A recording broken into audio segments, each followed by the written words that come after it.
Good afternoon and welcome to today's Football Park podcast, coming to you live from Brixton Radio in Lambeth. I'm Seb Ewen, and with me as ever, Monsieur Colin Kazim. Richard, how are we doing? I'm good. How are you? I'm beautiful, thank you. Beautiful. We're going to start off with a very direct question, as ever. Has Man City's activity in the transfer market guaranteed them the number one spot in the Premier League next season already? Why you don't start off slow? We're not going slow today. Okay, cool. I don't know if it's guaranteed then, but it's great work. It's great work. It's great work. Great value for money. Amazing player selection, player choice. I think Cherokee is somebody who I've shown my son, for a while. Ryan Cherokee. I like him a lot. So what was the details that you saw in Ryan that you decided to show to Kaz Jr.? So firstly, he's always available. Mm-hmm. Okay, so he makes himself, wherever the ball is, he's always available to receive the ball. He always affects the game. Obviously, technically now, if we talk technically, it'll be very hard to find a player in the world that's technically more gifted than he is. Meaning he can control with both feet and take it both ways. But his first control can be with both feet. Hits the ball, as you see in the last France game. That volley's not easy. Touch, bang. All right? But like I said, what he does as well, I think when you watch him, so I watched an interview and they asked him, what do you like doing? What is your super strength? What makes you... How can I say what gets you up for the game? And he was like, giving assists. It's very rare you will find a world-class player that says that. Mm-hmm. So if they said, what would you rather, score or assist? And he says assist, because I can always affect the game from anywhere on the pitch. And what position do you see him playing at Man City? Where do you see Pep using him? Because during his career so far, so he's made over 200 appearances at Lyon. He made around about 30 appearances, I think, last season as well. He's played as an 8, he's played as a 10, he's played as a 9.5, he's played on the right-hand side, he's played right midfield. Where do you see him doing his best job? Where do I see him, or is the question where do you Pep? Where, having seen what you've seen of him so far, where would you put him on the pitch? So if I have Man City, I want to play him as my 10. Mm-hmm. Just because, they're all good enough to get the ball to him. So he doesn't have to keep coming deep and create the play from there, right? Because they have top players to do that. So, but, Pep can have some... He's already got in his mind what he sees. Obviously, he'll adapt if it's not working, but he might play him false 9. I'm not sure. Do you understand what I mean? Who knows? I think that the point that I was making as well when I asked the question is that if we're looking at the kind of combinations that you can have at Man City now, having signed Marmoush as well gives them a different option for a 9. You don't just have to go with Haaland, which wasn't a bad option to start off with as well. That's the thing. Does he play him at 8? I think that's a possibility. It is a possibility. Now that you said that, it does look like it's either 8 or 10. I'm not buying. Me, so I'm not talking what do you think Pep should do. Me, I'm not buying. Say his name again so I can get it right. Oh, Monsieur Ryan Cherokee. Cherokee. Okay, because I like to pronounce their name right. So Cherokee, I'm not buying him to have him on the wings. I don't want him on the wings. So me personally, okay. I don't want to have him on the wings because I just think he's so instrumental coming through the middle of the park. So, for example, if you've got Savinho and Doku, now they don't have to receive the ball to feet now. When you see Cherokee, when you see him turning, whichever way it's coming to you, you just move. So it's that duality, that ambidextrousness, so you can do left and right side, means that it's incredible. You have to play him more centrally. Does that make him more of a threat? Because we've also got Jack Grealish, who has been excluded from the World Club Cup squad. The writing appears to be on the wall. He would have been an option for that central position. When he was at Villa, he did very, very well. I think that's why City bought him off that season where he was playing as a number 10. He hasn't played there since. You've also got Phil Foden, who could potentially play in that position too. Shaqiri, does he have the ability to dispossess? Or I think Grealish isn't going to be up for that battle. Yeah, I know where you're going. Can he dispossess for that number 10 shirt? Yeah. 100%. I don't see Foden as a 10. I never have seen Foden as a 10. For me, Foden has to come off the right in that type of system. When we've seen him at 10, he's not been as effective. Okay, sometimes in the Man City team, because Man City, what Pep can do, because they were so great, not this season, but for 5-6 years, he can just make it where Foden ends up 10, starts out there, and whatever he wants, where he wants him to pick up the ball. But as an actual 10, I don't think he's got the vision or the technical. And what I mean by that, the technical is, yes, technically with his left foot, he's amazing. Okay, but we're talking about a player now that both feet are as good as each other. So if you ask him, he's not going to say, I'm left foot. He's naturally both feet like Dembele. Do you understand what I mean? So now, when you've got him in, can he dispossess them too? 100%. 100%. It's just that what I want people to give him the adaptation time. You understand? And I think he will get that. Why? Because humans, as I always say, we're all fickle. Okay? Because he's only, and I say only in sense of football, still crazy money, but he's been bought for 30 million. It's an incredibly low fee. Oh my God, for somebody with 200 Ligue 1 appearances as well. It's great business. Have you heard Thierry Henry talk about him? No, I haven't heard. People, please, when you get the chance, because obviously Henry has worked with him for the Olympics? That Henry had? He was in the Olympics and the under 21s. Yeah. Let him tell you. Go type in Henry on Cherokee and let him serenade your ears with the quality of this young man. I think that listen, Lyon have been for many, many years one of the best formative clubs in France, season after season after season. After the change in ownership, there's been a dip. There's been a dip in quality, but you still in that Lyon metropole area get a hell of a lot of players coming through. There's 3 main areas in France. The Ile-de-France, 80% around that Paris area will come from, and the other 20 will be from that south, from that southern area as well, and from the Lyon Massif, as you would call it too. It's fantastic business, and I'm a bit annoyed, or very, very annoyed that Arsenal were nowhere near, didn't go in for him, weren't linked with him heavily, didn't serenade him, didn't go all out for him, because he's precisely that kind of player that we need, who would bring in that percussive energy. He's incredibly young. He's not afraid to do anything. He is that sort of the player that's broken the mold. We spoke about Mavericks last week. He is, for me, that player who doesn't conform to any singular position, but has the ability to unlock games like very, very few other players do. I'm really, really. But it's crazy because normally, right? If we talk about players, because he won the most successful dribbles in France, right? He completed the most successful dribbles in France. But now we're talking about his actual pass range, his technical ability, his high value passes. But then he's also got the most completed dribbles in the league last year as well. Yeah. So when you're talking about a player like that, he's extremely high level in category A, category B, category C. So we're talking about a player now that can essentially, for 10 minutes, he can be a dribbler. Now he can be like, you know what? They're shutting me down now. Now I can find, or they're giving me space. I can find. They're dropping off me. Now I can find. It's a player that is in all aspects of attack. He can do from anywhere on the pitch, and it says volumes for 30 million. Whether it takes him a year to adapt or not, it's absolute great business. Yeah, that's the one thing I would say is that when we've been recruiting players for professional clubs, you are paid to look for the problem.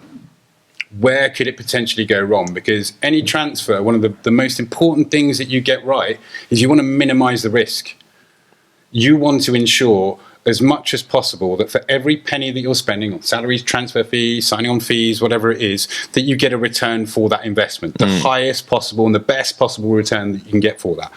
So with Shaki, the one question mark I have is 90 minutes. He's played last season 90 minutes 10 times. Completed it. I think he was subbed on 8 times or something like that, and the rest of the time he was taken off as well. How important is that, completing 90 minutes? First of all, we need to put it into context. Why? So I don't really like to give an opinion on a person when I don't know the whole facts. Was it, I don't know, the coach wants to shut for the last 10 minutes? That might be his thing. Listen, go give me everything for 70 minutes, and then last 20, I'm gonna whatever. Is it important? Obviously, you want your best players on the pitch, right? But what you want your most effective players on the pitch. So, could it possibly indicate a lack of trust when you need to tie that game up? So let's say, okay, we're looking now for a bit of solidity. We just need everybody to tuck in. The striker needs to tuck in. You know, your primary objective in the next 10 minutes is to join the rest of your team and ensure that we don't concede a goal. Could that be an issue of trust, for example, for Shaki as well, whereby the manager is thinking he's a bit young, he's a bit naive in his tactics? Could that be an issue? It might be, and that's what I'm saying. That could be one of the reasons. But then it makes me question that coach a little bit, because when you see France against Spain and they're down, they're putting Cherki on to come and try and change the game. What do you think the manager has said to him? Go win me the game. Go win me the game. You understand? Allez, mon petit, va gagner le match. Allez, mon gars. Allez, les bleus. So, and then he comes on and he gives that performance in, what was it, 12 minutes, 10 minutes? What was it? One assist, one goal, and obviously a lot of higher value passes, you know, and they nearly did it in the end. Pretty good game. It was a top game. So, is it that he can't do it? I'm not sure. Because when you hear him talk about Lyon, for such a young guy to talk about, a lot of respect for the club, man. Right? He loves Lyon. It's his club, you know, and that's the only thing I think when you're looking for the problem. Will he miss? Will he be homesick? I think that is a big question mark, right? And I'm just for argument's sake, because for me that would never deter me away from signing him. Okay? No, but not for 30 million anyway. It's a problem a lot of players encounter. Exactly. So what Man City have to do is make him as comfortable as possible, especially on you getting him for 30 million. Yeah. As well. So you can actually go longer than you would normally do. You could do more, right? Because you've saved a lot of money. So wife, mum, come on, we want it a family, we want you to feel like you're in Lyon, etc., etc. Player care has to be a number one topic for them now with that transfer, because he is a Lyon through and through, right? He's from around there. He never wanted to leave. He said it, right? But obviously this chance is just massive. And obviously what he did say, I saw, he did never want to go for free. He wants Lyon to get money for him. Do you understand what I mean? So I don't know, what was his contract status? Was it?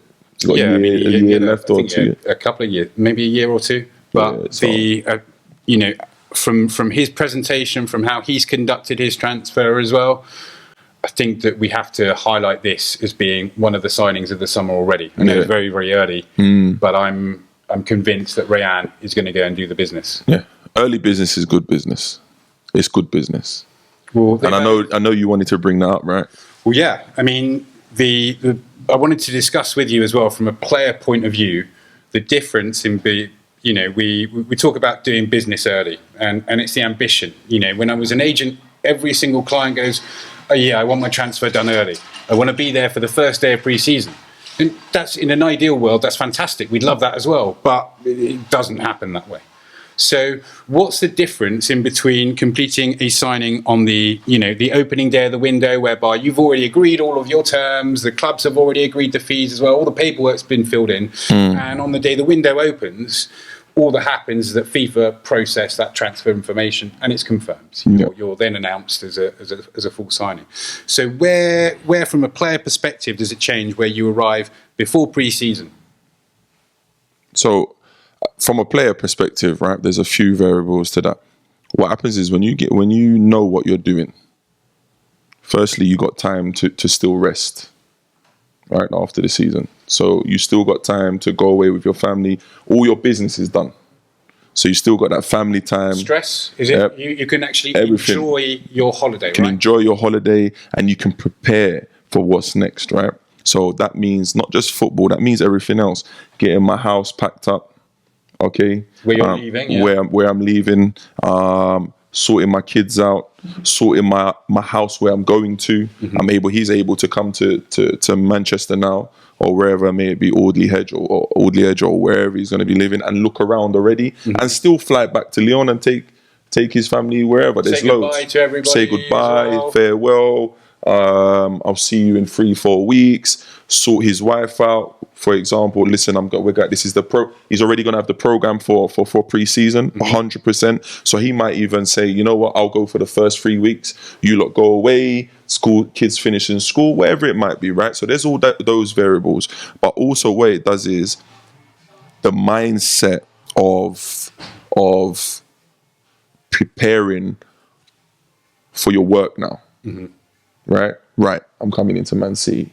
Right, I'm going to have my trainer with me when I go away on holiday the last 2 weeks or 3 weeks, whatever it might be. Okay, this is what I want to get better on. I want to work on this, whatever it might be. You understand what I'm saying? As a player now, your business, your trade, what gets you all these, all the money, okay, and what you're able to be at Man City. Now I'm able to work on that as well and come in on the first day with a bang. Feeling comfortable already. Feeling comfortable already. In the shirt, knowing your way to get to the training ground, for example, as well. Exactly. You understand? And knowing around where I am. With me, what I used to do, I used to always look at I didn't care about the stadium.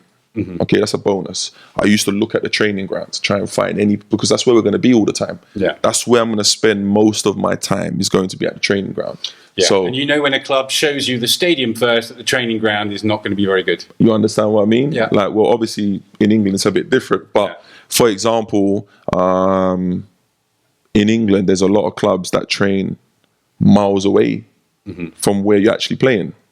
Okay? So you need to put that, where's my house going to be? Do I want it closer to the training ground? Do I want it in the middle? Or do I want it closer to the stadium? So you're able to basically take decisions and plan for things that are going to affect you for the next 12 months as a minimum. Exactly. And ensure that you have a good quality. So if we're looking at Man City then from that example, you've got Tijani Renders as well, who's just signed from AC Milan, the midfielder.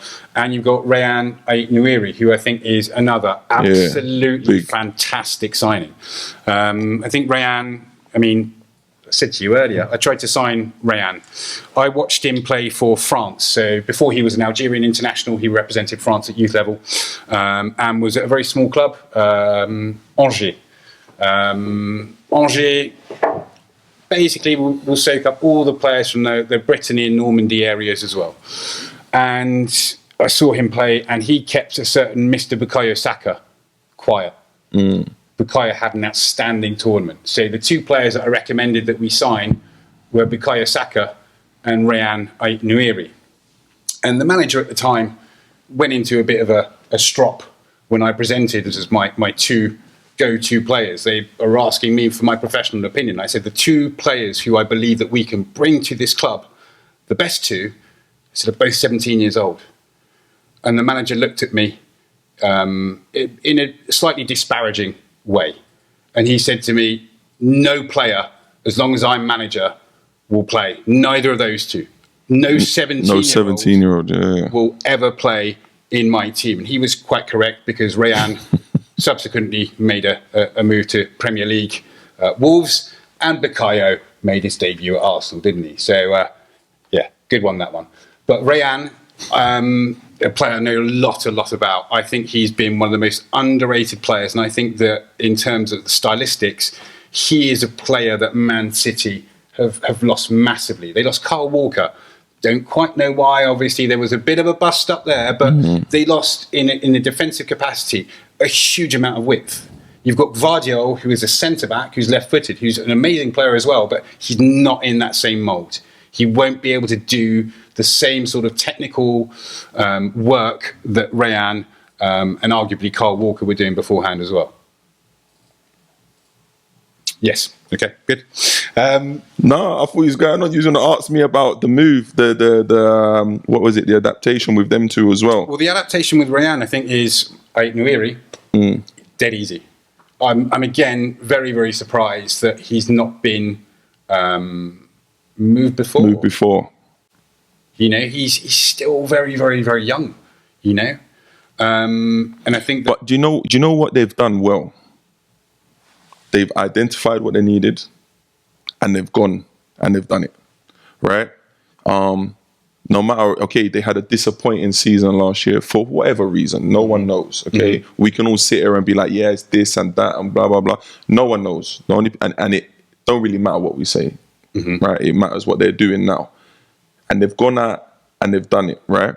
And I think we spoke off air and we was going to talk about as well what early transfers do. What early transfers do as well, right, from a club perspective now is, okay, we've got our number one targets, because that's their number one targets, right? Now, the first 3-4 weeks of pre-season, they're watching and thinking, you know what? We might still need to get our second target in that same position now as well, just because the adaptation might be a bit longer, and when we do bring someone else in as well, it might give a competitive edge because he might think, oh, yeah, I've got it, I'm all right. You understand what I mean? So in that aspect as well, obviously now the coach can just go out and not worrying about knocking on the door every day like, hey, have we got our target? Have we got Cherokee? Have we got stress? The overall levels of stress, and I think in clubs as well, you can feel when there's tension in the hierarchy. You know what's going on because you've got people who are stressed out, who are shouting, always in glass offices, as we know, no hiding place, and you've got situations as well where you do your business early too. One of the things that I found out when we made 5 signings in a January window, most of them were Premier League loans to a Championship team that was at the bottom when we came in. And immediately the level in training went up 10%, much faster. And we had 3-4 players of technical ability, whereby the median, so the average ability technically, was raised. You've got Michael Elise, who came into that team as well. We're a bit smaller, but he could play as well. So we, Ovie Ajaria, Lewis Baker, and that level in training just went up as well. So one of the things at City, maybe it wasn't as fresh last pre-season, you know, a bit samey. They were off this massive high of having won everything as well. And I think that this season as well, coming up, is going to be Pep's biggest challenge yet.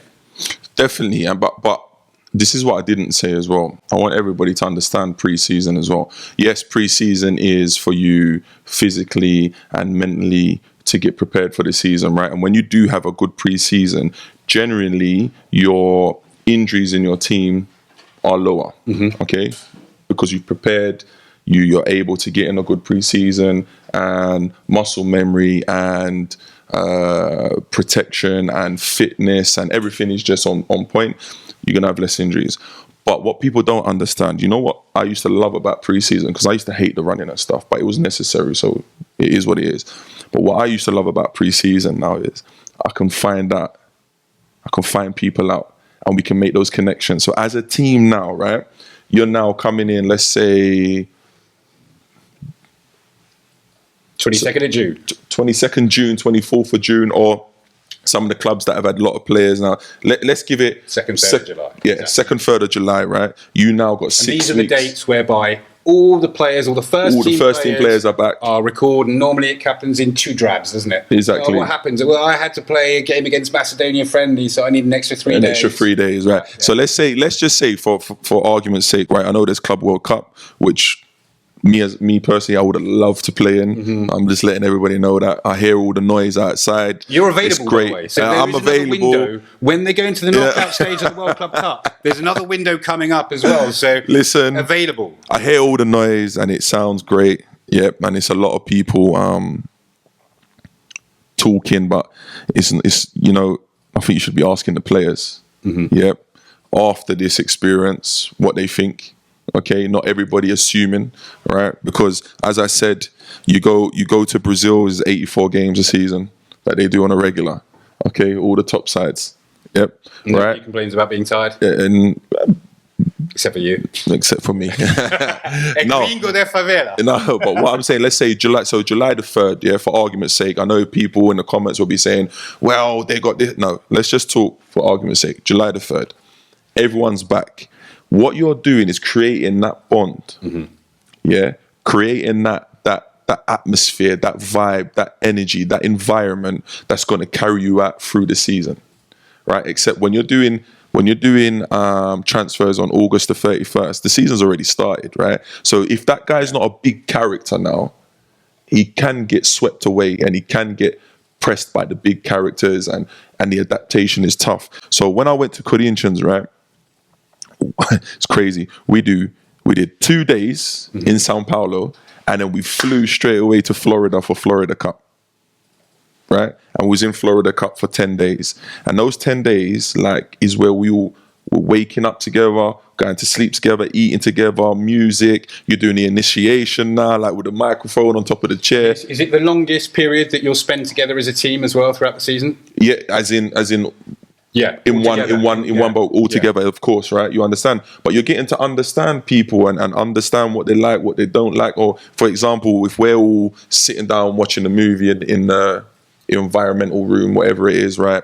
And we're there, and you see a couple slide off. Okay, all right, check. All right, he likes to go to bed early. Whatever. You're finding out about each other, right? Because you are basically around these people for 9 months longer than you are your family. Okay, you are. All right, so you get to understand people's tendencies, characters, what they like, what they don't like, and you become like you're playing card games, you're playing board games, like when you're in pre-season. You understand? So that's what it's about. So when you're able to do transfers, your 3 main transfers, the first day of what was it, June, when it's open, it's amazing because now, right? I got my core as a manager. I got my core. They're able to gel, they're able to get a relationship. You're doing carpool. So when I first got there, right, I'm not know about Sao Paulo. I come from Curitiba. So now I'm jumping in. They've put me up in a hotel in Tatuapé, for example. A lot of the players live in Tatuapé. So I'm jumping in now and creating like, oh, Kazim, I'll pick you up at, I don't know, 8 o'clock, then we go together. Okay, beleza, you understand what I mean? Yeah, and these are the first relationships as well. Right. Build and you find out like, oh, okay, he's cool. Yeah. He's trying to help me like adapt as well. He's been in that position, you understand what I mean? So it goes beyond the pitch.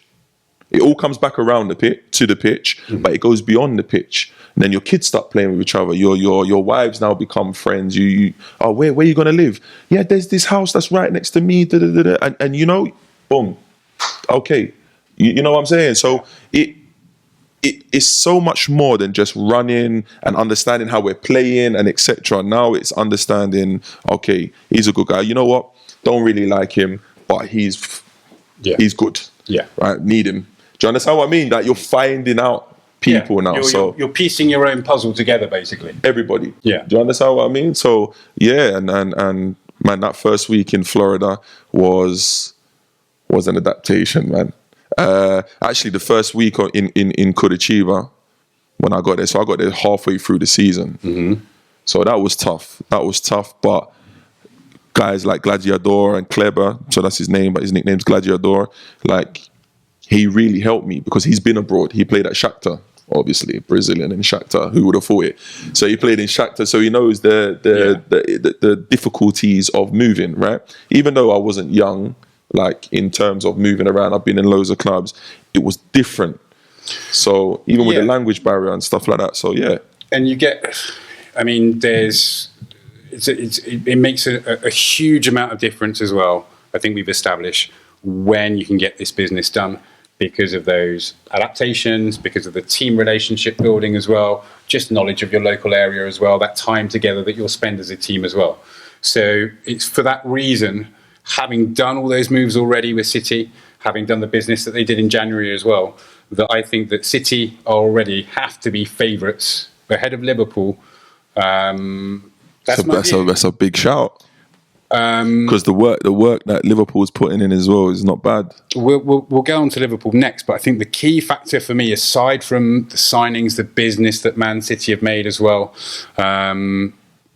is the way that they've managed the situations too. I think the most important factor is Pep Guardiola is going to be proving why he is one of the world's great managers next season. He has to, because if he doesn't and City repeat it, I think he will actually walk. I can't see City having the season that they had last year again. Okay, and they've done everything that they can ensure against. And that's why I say it's a tick, tick, tick for them. But I think there's if you look at Liverpool, the way they won the league this year, you can say what you want about everybody else, but the way they went about their work, the way they went about their business was top. Hard for me to say, yeah, because some of my family are Liverpool fans. It's tough for me to say that, but mad respect for it. But if you look at what they're doing in the transfer window, they ain't slouching either. Well, no, I mean, listen, they've signed Frimpong, direct replacement for Trent. But if we're looking at, again, the players who are leaving, who have been moving on, we've got Man City where we think, Jack Grealish has been left out that World Cup squad. He's going to be moving on. You've got Kevin De Bruyne, who's been released from his contract. He's going to be moving on as well. They've made signings to replace those players already. It's all done. He's got, Pep said very early in the window, he wants to work with a limited squad, 24, 26 players, I think it was. He's got them now. That's it. I don't anticipate them changing much now. Whereas Liverpool, they are now bound. So Florian Wirtz, I don't understand, got done before this latest transfer window of the World Club Cup. The next one is coming in the knockout stages, which is when I think arguably they might get the opportunity to get him in as well. They're second in the race. Liverpool are second in the race. They were top of the tree. They were number one. And I think that Man City have beaten them to the punch. We've spoken of all the importance behind it, those reasons behind why it's so important to act early.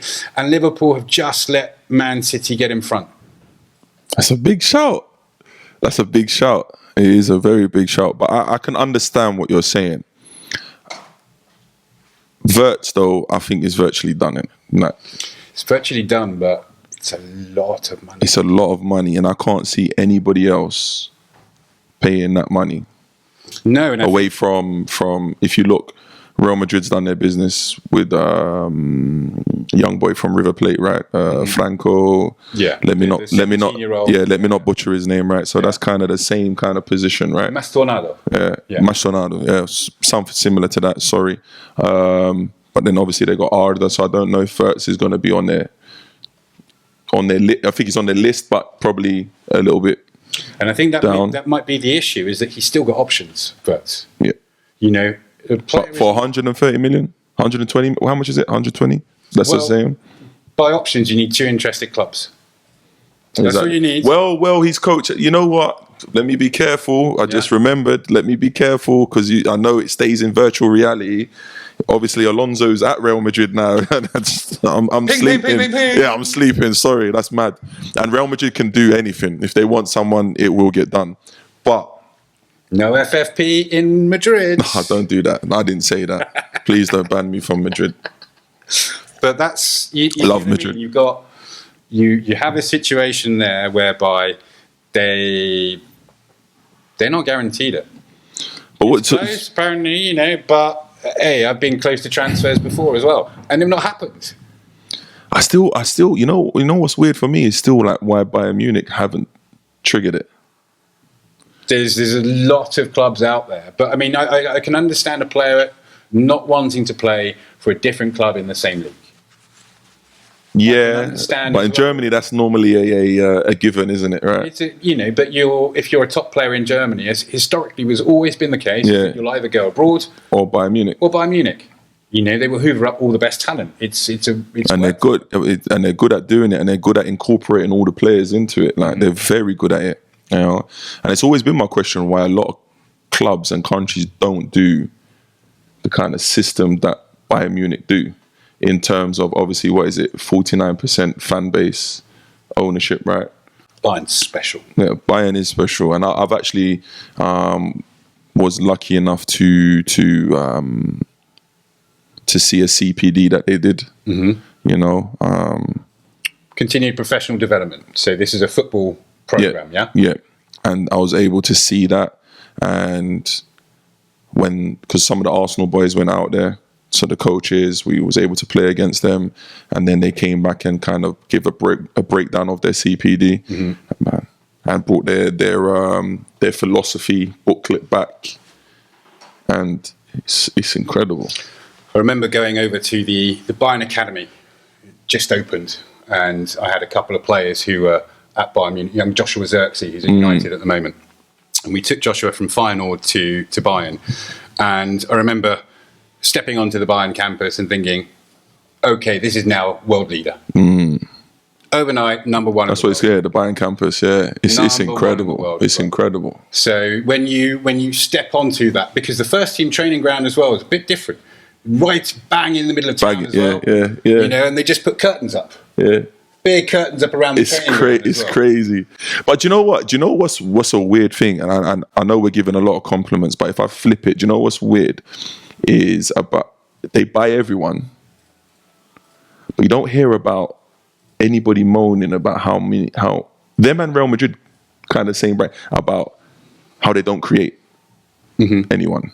In terms of course they've created, so people don't take it literally. Of course they've created players, etc., etc. But what I mean is like on a regular, you know, and you don't really hear about discomfort. Maybe because we're here in England, maybe internally in Germany it's probably like that. But you don't hear about people like, oh, I want to leave because I'm not getting. You don't really see that, right? You know, it does have an effect. If we're looking at PSG as well, the PSG Academy was not a productive academy for the first team.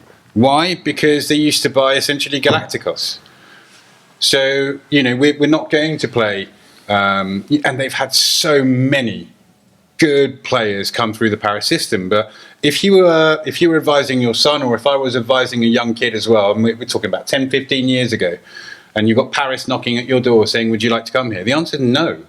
Every single young Parisian international player, if they were playing for, you know, you only need to look at the area of where these players are all coming from. How many of them came through PSG? And you've got one top flight professional club in that whole 12 million population. One. And they're not bringing them through. Whereas you look at other areas, you look at Barcelona. It's all based on that, yeah. Weaved in, but Barcelona's. That just shows you about philosophy, though, isn't it? Absolutely. It just shows you about that. You know, so, what do you think? Do you think Paris are going to be affected by Paris FC coming up? No, not even remotely. No, obviously. Listen, it's two different. Listen, I've got a lot of love for Paris stratospheres. as well. I just mean more of not in terms of buying. Come on. Yeah. It's a different stratosphere, right? But I mean in terms of now, because Paris FC do a lot of groundwork, a lot. I mean, listen, if you look at again about the amount of players who came through at Paris FC as well, it's a hell of a lot who've come through. I sound so rubbish, right? Paris FC, and then you're just saying, Paris FC. Paris FC. Okay, all right. Is that what we're doing? 19e. Shout out to the Belaïd family. No, but one question for you quickly. What I did want to ask you was, it was you that let me know, and I wanna put this out to the viewers as well. Barcola. What did you say yesterday? It come out. Yeah, Rumored. Rumored to where? He's linked with Liverpool. This is Bradley Barcola, the 22-year-old phenom at PSG, part of the Fantastic Four. Love that. Fantastic Four. Did you make that up? Yeah, it's an original. Never heard it here first. Fameux quatre. How do you keep four players happy as a manager? He's done a good job of it, though. But when you're winning Champions League, it's quite easy, right? So let's do it like that. And you know what? First, I want to give him a clap, a round of applause, because for someone that has been nudged out, seemingly. No, let's have it right. When we say nudged out as well, if we, at the start of the season, if we're going through the whole season, you've got Doué, Désiré Doué, who was number 4. He was a new signing, teenager, youngest of them all, as well. You've got Barcola, who was starting on the left. You had Dembele, and Kvaratskhelia as well, who were alternating between the number 9 positions, and they had that 3. Enter Doué, and I think he surprised a lot of people. But anyway, Doué ended the season probably as a number 1. The last 4 months. Yeah. From round about January, right? And I think for Barcola as well, having not started the Champions League final, it's got to hurt, right? 100%. 100% it's got to hurt, right? But that's why I said I give him a round of applause, and the admiration and respect I give for that young man is impeccable, because we know the French. The French are very... No, listen to him, honestly. My mum is and I love it. So I know exactly No, what you're but saying. I love it because I'm like that. But in this country, sometimes, like especially my era, it's not always welcomed, right? So I love that part about the French and the Dutch. Just straight tell you, don't like, whatever.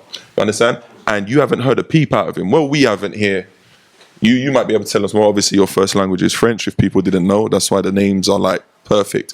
But you would know more than me. But again, we haven't heard nothing about, I want to leave. I don't like this.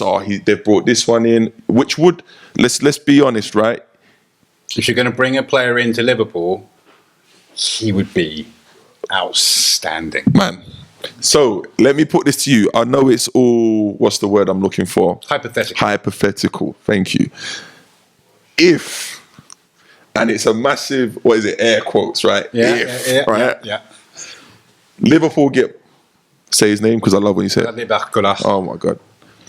If Liverpool get him, where are they back number 1? I think if Liverpool get Wirtz and Barcola, then it is a proper 2-horse race. It's a problem.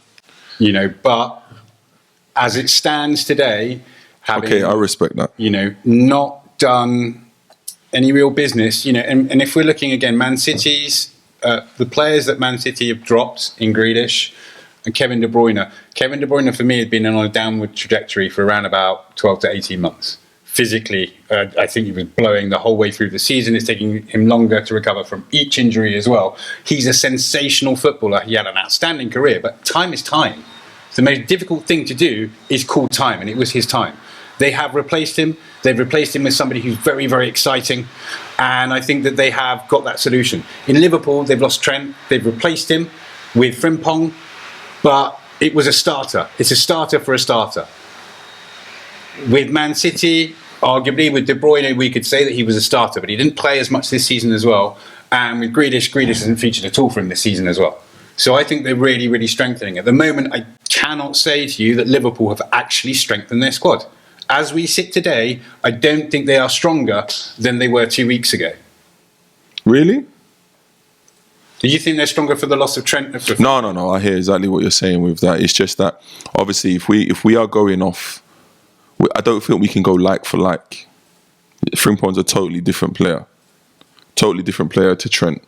So if we go off the qualities that Frimpong brings, I don't think they're weaker. It's just that obviously they're going to play a different way now. Are Man City stronger? Man City, that's a good question. Man City are stronger, I think, yeah. But I think, it's hard. I think Frimpong, listen, I think what he brings, they are stronger in terms of the way Arnie wants to play now. Right? Because obviously he could have gone and got a right back that he's not that explosive. He's not, because now it's totally different, right? Because Frimpong likes to bomb on and get around his winger.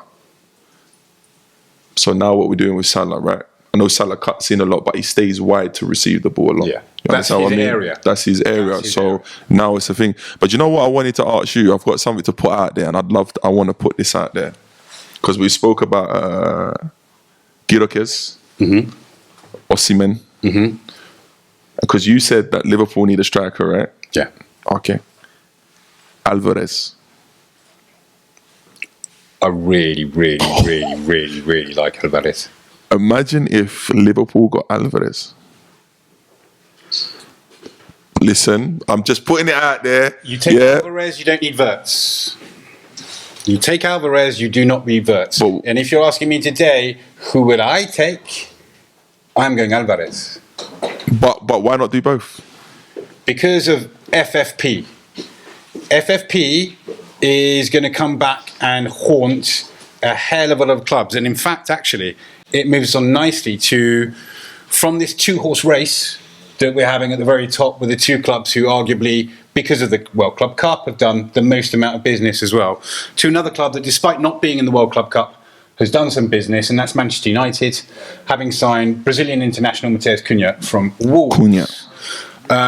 Personally, I think this is a great PR move, because Manchester United can demonstrate they've made the biggest signing of the window so far, £59 million as well, and that Man United are going places and doing things.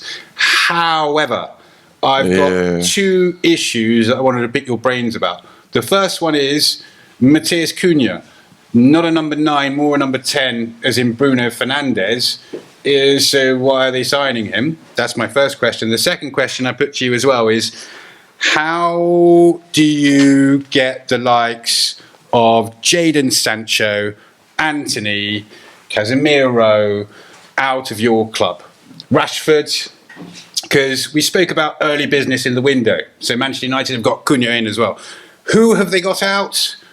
No one yet. They've lost experience in Johnny Evans from their centre-back line. They don't have anybody. And they don't have anybody to monetize. So if we're looking at that's what you said. That's what you said right before. Like, that's why I think that Bruno, it's weird. Lindelof they should have lost as well. Yeah, they should have done the Bruno. They should have done the Bruno, because that would have recruited some money. They should have walked him there, because Bruno has got a contract till 2027. So they bought him for 65 million. Return the money. Get it back. Fantastic. We can now spend Bruno's massive salary on Ryan Cherki. Yeah. But you need to plan for that in advance. You need to be operating like Manchester City, like Liverpool, and making your signings 18 months in advance. 18 months in advance, you know why? Because they are investing in player care. They're making sure that when he arrives, he's got his apartment set up. He knows where his kids are going to school. All those issues that can destroy a player's focus, they've already taken care of. They're doing things properly. How many transfers do you think Sir Jim Ratcliffe has done in his career? Because there's very few. Very few. I know he's a billionaire, successful businessman, but if I'm asking you, how many unhappy squads has Jim Ratcliffe had to deal with in his life? Because if you don't get rid of a Jadon Sancho, and you've got Marcus Rashford, and then you've got Anthony coming back into training as well, you have a super group of super pissed off players that do not want to do you any favours whatsoever. And if on top of that you are sacking club staff that have been there for ages, your favourite tea lady, you know, the one who used to buy all the biscuits for everybody, who used to give a crap and used to know the name of your kids as well, you used to like her. Yeah. Well, she's gone and the atmosphere's down. Yeah. And then when you're hungry as well, you know what, lunch is substandard because they cut all that kind of crap as well. What are you doing? What? You just went off? Oh, I know, but this is... Listen, it's a historic English No, I get it. It's an institution, and it is being run so horrifically badly. Well, it just goes to say, right, if we just forget about the players for a second, if you are fighting for ownership for a while, you know how long they was fighting, right? How long it took ages to get done, right? Come to try to buy it, then you get minority, etc. Coaches are just flippant, so every so often they're out there in. How can he even what's the word I'm looking for? Be ready to do something 18 months ago. They ain't even sorting out simple things. And now the main things that you need to sort out as in ambience and peed off players and now upset players, they're coming back to Man United now, right? Now you've got to deal with that.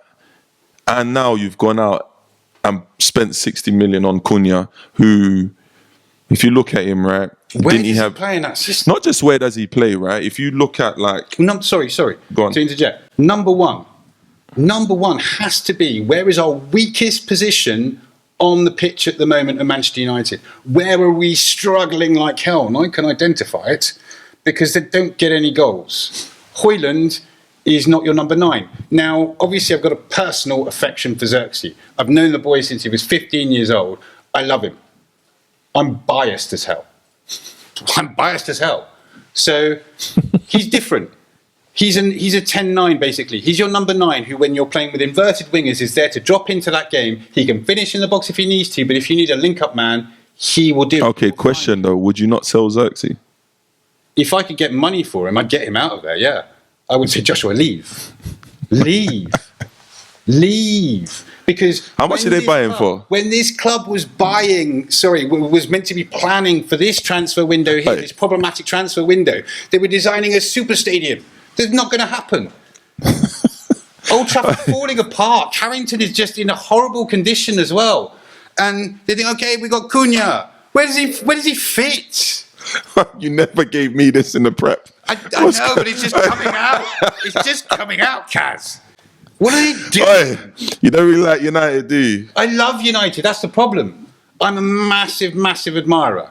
One of my best days, basically, was with England against Greece.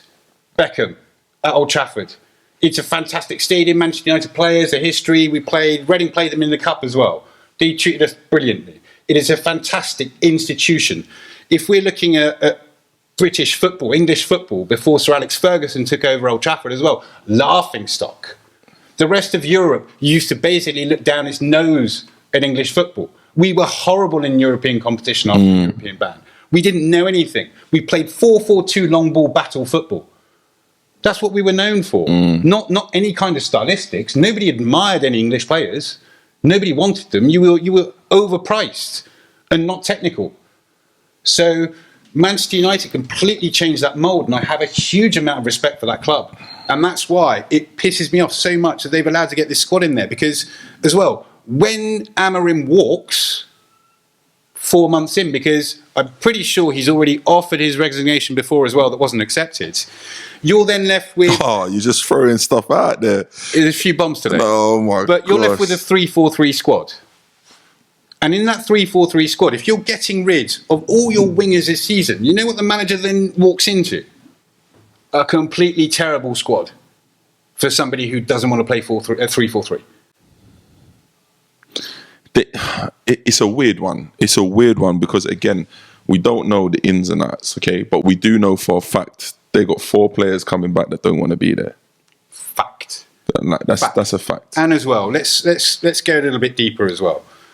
Casemiro at the moment has not had the best season ever. I still think he's a fantastic player. Love the guy. But if we're looking at a team that is estimating to be in the Champions League, is he a Champions League midfielder today? Can I ask you a question? Do you think Radcliffe, do you think he works off of ego, or do you think he's trying to make the right decisions? I think he's absolutely clueless. His heart's in the right place. You think so? Because if we was to say, because what they should have done is obviously got people off the books, right, before they've even done anything. So, like, for example, well, let me rephrase that. Maybe you can bring in, but you know who you're getting rid of. So you know for sure, right, he's going. For fact. Not, I want to get rid of him. No, he's going. We've got a package set up. So if Casemiro, for example, says, all right, how long's Casemiro got again? He's got another year. He's got another year. So if they would have came, listen, Casemiro, I'll give you 80% of your money. Or Casemiro comes and says to them, give me 80% of my money, and I go, you save 20%. Do you think Radcliffe would do that? I think he'd like to do that, but this is where... I'm not sure if he would do that. This is where the FFP thing comes in, because what happens is that you have a total amount that you can lose, all right? English football, not like anywhere else in the world, you're allowed to lose a certain amount every single season. And if you go over that threshold, you then sanction FFP, basically, financial fair play. You've broken those regulations. So if you're paying Casemiro 80% of his salary, that leaves you 20% of Casemiro's salary to spend on another player. Who are you going to get for 20% of Casemiro's salary with that sign-on? No one. No, yeah, I get what you're saying or now. Scott McTominay, no, if you think carefully. Yeah, well, exactly, there you Squad go. planning. There you go, and they've let Scott go, and he's gone on and done absolutely amazing. So again, right? You're looking at squad planning. Yeah, so exactly, squad planning. But I'm saying where they are right now, okay? I know we say that no one's going to come in for 20, not a player that's going to make a difference for Man United on 20% of Casemiro's thing. What I'm thinking, that's the situation now. Not from before. He should have done it from the start of the season last year. Give him 80% of that year, or whatever it might be, or he can Give split him it a up, year. whatever it is. Give him a year's money. 50%, go, there you run. go. You understand? He would have Yeah. went. He would have went. But what's lucky for them though is what's come out is that if they would have won the Europa League, the amount of money that Casemiro would have been on. The most distorted you've seen him after a game as well. He was well unhappy. He was so upset, yeah, and I understand, but maybe Radke's thinking that we saved the bag on that one. Like, do you understand what I mean? Yeah. Like, you understand? So sometimes you have to look at the finer print. You know what? We've actually saved. But anyway, go on. So who else? Well, like I said, so Casemiro. So you've got Lindelof, Eriksson, and Evans. Total of 39 million. Tom Heaton's left as well. 39 million they spent on those, but all experienced players and players who certainly in Lindelof and Eriksson this season have made squad appearances. So for the greater cause of Man United, right? I know the fans, and I know Rio Ferdinand because he's Man United's biggest advocator, right? Which respect it. He's their absolute legend. They didn't want to do it. Nobody wanted to do it. But for the greater good of United, they should have sold Bruno. Yes. 100%, right? Yes. Business terms. And for the recuperation, like you said, so he's actually broken down FFP really well. You know, I know it's a hard subject for certain people to understand.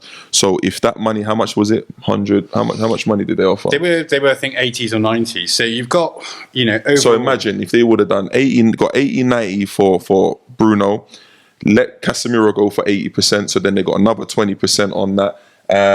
Jadon, Anthony, Marcus, and who else? These are the issue. I mean, Marcus isn't such a big issue other than salary.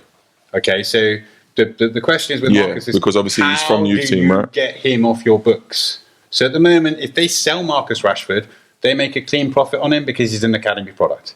However, if you're on 300 bags a week, there are a limited amount of clubs who can pay you that financially. And what normally happens in this case is that there will be some sort of salary sacrifice. So on a transfer fee, for example, let's say the club spends 40 million and does it for Rashford. If I'm the agent in that one, I'm saying, okay, but the 20 million is for Marcus from the transfer fee. That gets us out, and then we'll leave you. Right. But if you think about Rashford, right, he's been linked with Barcelona. He's going to have to take a mega hit, right, because it's a loan. No. Manchester United have to take a mega hit to get it done. Today, but this is Marcus has to do absolutely nothing. He's got a professional contract at Manchester United. He's not being selected for the team. He goes to train. He's a good boy. Where's the problem? Where's the problem from Marcus? There is no problem. No. I'm thinking more in terms of, you know how clubs are. But I'm talking about Marcus in this situation. Yeah. And I am giving you absolutely nothing, Manchester United. You know why? Because you treated me like a wally. How long's he got left? Rashford has still got a while, actually. Didn't he renew a couple of years ago? But anyway, right. He's not. So he's not let's go on this. Not in the next 2 years. I don't know if Rashford's got the character, right, to, and this is not a bad thing or a good thing. I just put it out there. I'm not sure he's got the character to be like, well, I'm going to sit here.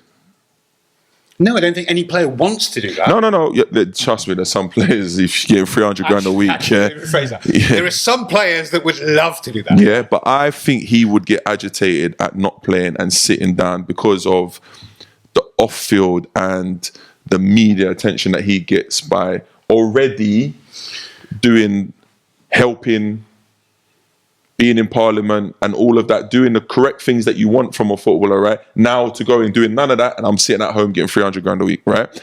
I don't know if he's got the character to be able to, like, you know what? F you. I'm going to sit and not do nothing. I know he's represented by his brother, but if he had a stern agent with quite a few clients at Manchester United, it'll be a different conversation. Yeah. But how much are you giving us? But let me ask you a question. Manchester United. Cool. That's all great.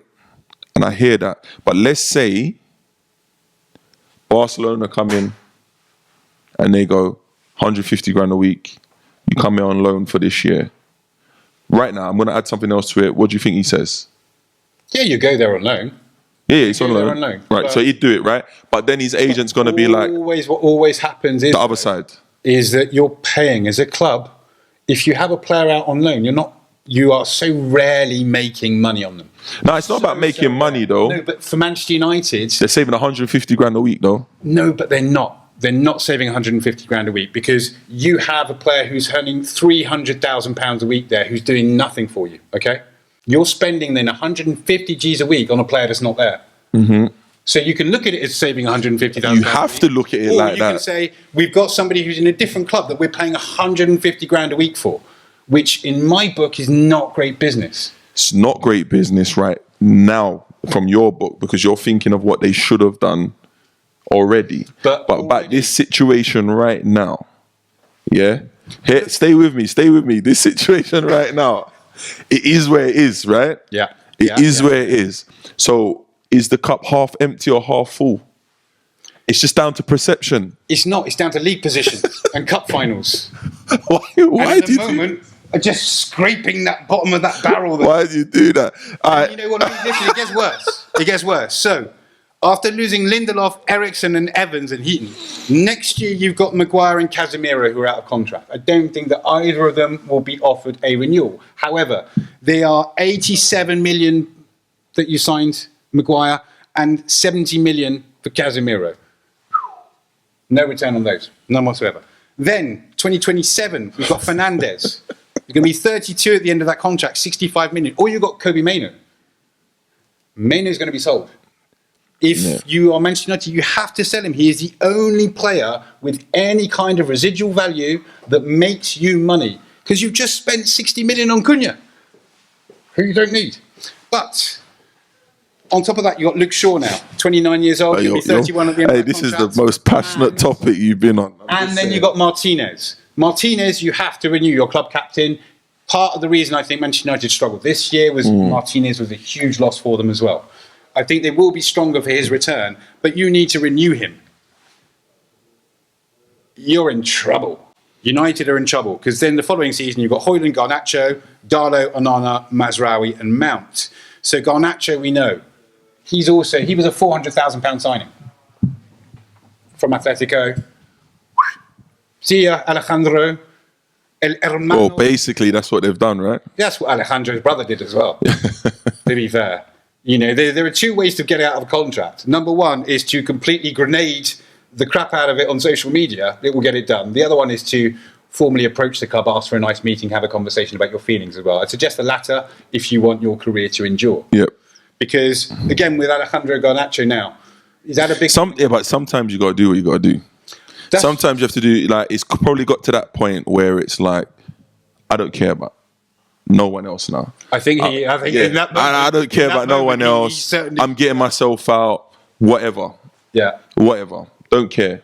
Because, you know, like, when it's in your country of birth or where you grew up, it's tough, innit? Because you always might need to come back there. But when you're not, he's Argentinian. He's gonna have he'd go back play in Argentina, go back play here. You understand what I mean? So he can be like, here's grenade, have that. What? It's not what? Here's another one. You know what? That's like machine gun. Like, you understand what I mean? Like, this is spoken like a player who has experience in these situations. I've been there, and I've gone into presidents now, and it's like we ain't coming out this room until we find a solution. I've been there, you know. And like I said, I've never run down my contracts anywhere. I've always been able to get out. You understand? Cool. So we spoke about the early transfer as well, and we've both been involved in horrifically late transfers, as I would call them as well. Your latest transfer, because I've had some transfers registered at 11:15. My latest transfer has been last day of the window. Yeah, a few times. Last day, but we've able to obviously get over line because contracts are signed digitally and sent to. Sent to the FIFA transfer match. FIFA transfer, exactly, and then also what's the registration as well that you have to do? Yeah, you've got your national association, international registration. Yeah. We've been able to get it done because, you know, I've had someone in the federation and they've had someone wherever it is, and we've been able to get that done because sometimes the international clearance is what messes it up. Because, you know, especially if you're working in the foreign countries, these guys ain't working on a Sunday night. How much of an indication do you get on how good a club is by how quickly they can process that kind of paperwork? Like Massive. That's massive. You know what? Sometimes it's not how good the club is, it's how strong that president is. You know, in places that I've been, do you understand what I mean? Because you know, like a lot of places that I've been as well, it's not an institution. You know, it's a president that owns the team, and what he says goes. President comes in and everyone's standing up like to attention. Like you understand what I mean? It's not. Man. He's the guy. It's like, listen, you pee him off, you ain't getting paid. Like you understand what I mean? So it's an indication of how strong he is, you know. We had one at Veracruz. He was like, you can go and look at it, you know, like he went in jail for the last 4 years for laundering cartel money. Right? Money, yeah. So you get that indication, landing on the pitch with helicopter and his own private. His helicopter's parked at music coming out. As well. You know, big boots and you know what I mean. His helicopter's parked outside his house. He's calling you for meetings at his house. In England, that don't happen. You're not going to the owner's house and having meetings. It's not happening. So it's an indication of how strong the individual owner is, but also it gives you an indication of how important you might be. Right? It gives you an indication of how serious the team is, because the team will always give you a spiel.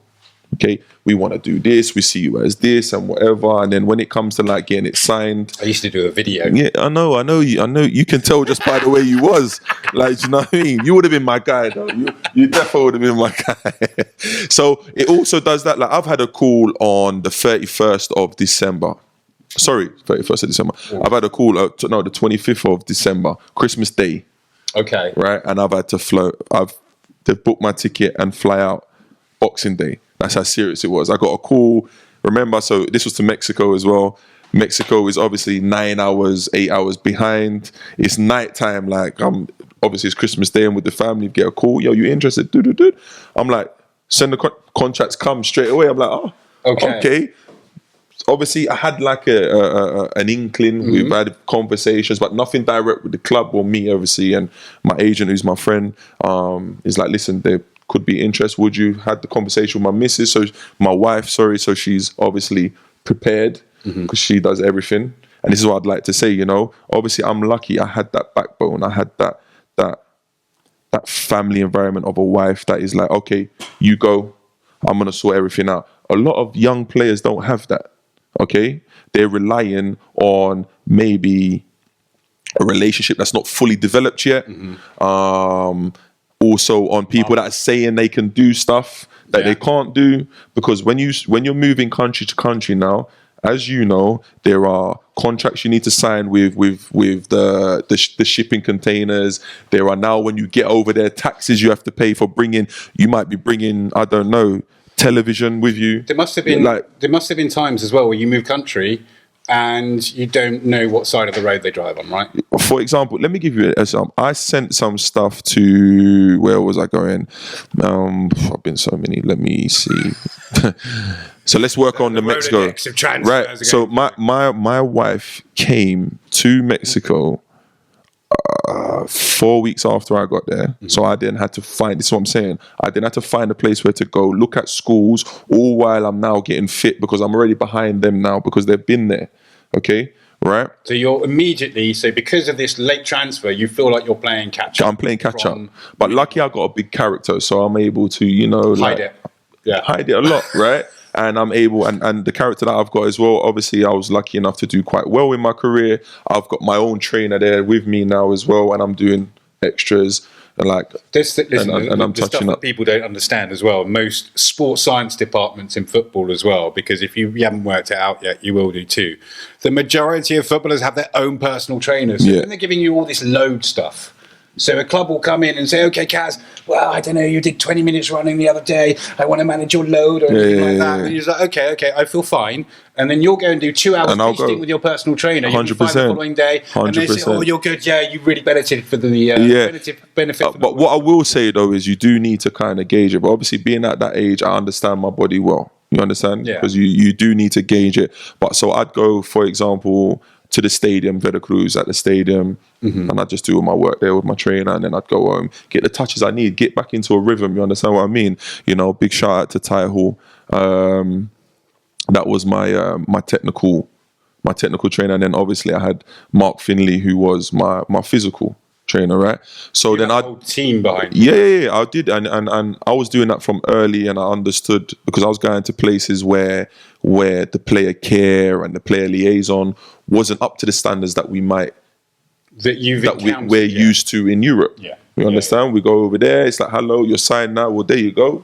Find where you're living. Like in Mexico, I never had no help from the clubs looking for houses. Now I'm trusting like a realtor. I'm trusting like the players, like, hey, I got this guy, here you go. And then, not for me. But still wasting time and going and having to seep and go through and understand. Focused on football. Exactly, right? So my wife traveled with 3 kids, 4 dogs, right? And 30 something bags. Because we understood from the last time that we did it, we sent it all with a shipping company and it took 4 months for the stuff to get there. So what I'm saying in that to you 4 is, months as well, you buy everything new anyway. buying everything new, and then you're like, all right, this stuff can go into storage, and now you're paying storage money, like, because you bought everything new because it's now 4 months. But guess what? It hasn't took 4 months to get there. It's there in a month, but the processing of all your taxes, your duties, everything, it's took another 3 months.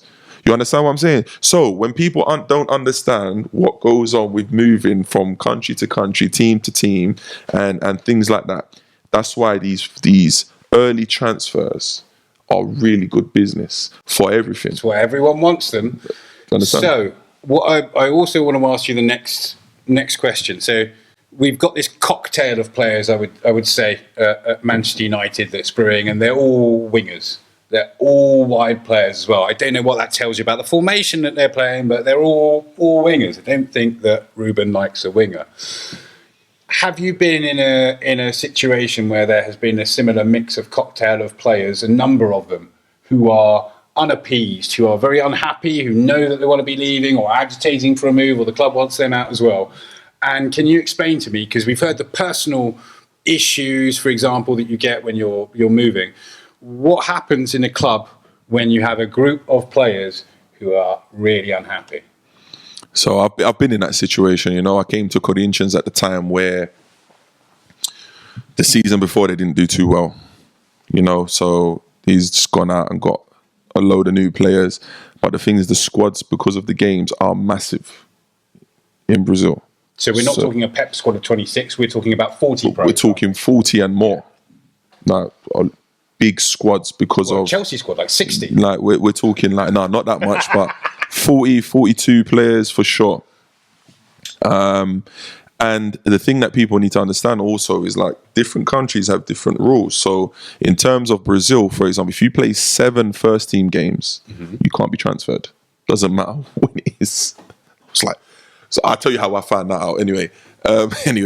So game number 8, was it, by any chance? Exactly. Like, what? Hold on. So the players start holding out now.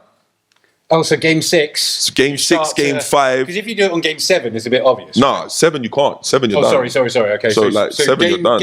If you're really clever, you're going game 3 as well. Right, and because remember, you might be on the bench. Develops a bit more. Yeah, you're coming on 2 minutes. That's an appearance. So 7 games, you can't be transferred to another Brazilian team.